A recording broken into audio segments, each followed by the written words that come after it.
एक दिन उसकी और मेरी बात हो रही थी।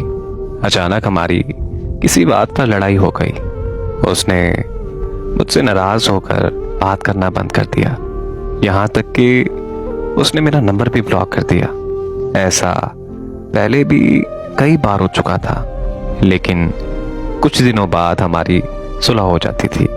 लेकिन इस बार एक अजीब सी बेचैनी थी, क्योंकि मुझे ऐसा महसूस हो रहा था कि इस बार वो मुझसे नाराज नहीं हुई, बल्कि वो मुझे छोड़ गई है।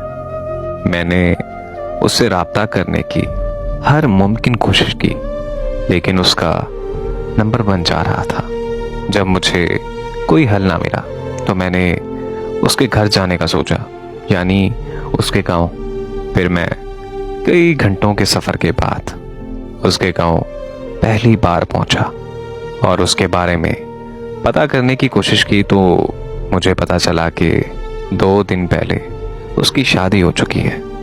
ये सुनते ही मेरे पैरों तले ज़मीन निकल गई। मेरे हाथ पांव सुन हो गए थे। मेरा दिमाग भी बिल्कुल सुन हो गया था।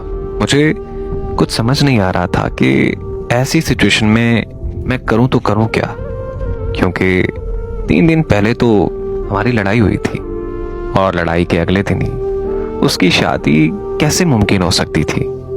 तब मुझे समझ आया कि उसने मुझसे लड़ाई जानबूझकर की थी, क्योंकि वो किसी और से शादी करने जा रही थी और वो ये नहीं चाहती थी कि मैं उसे बेवफा समझूं।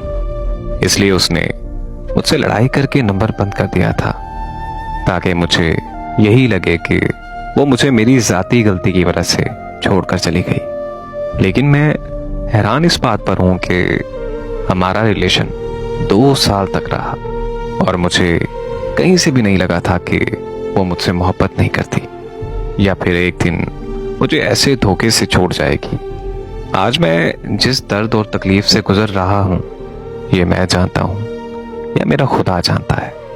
उसने तो अपना घर बसा लिया, लेकिन मेरा क्या?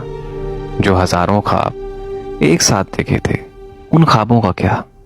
कोई मजबूरी थी या फिर घर वालों का प्रेशर था?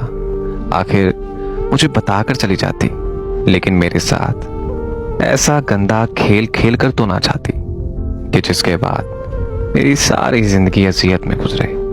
सच कहूं तो बात सारी फितरत और ईमानदारी की होती है, और मुझे लगता है कि उसकी फितरत में ही बेईमानी थी, वरना ईमान वाले लोग धोखेबाज नहीं होते।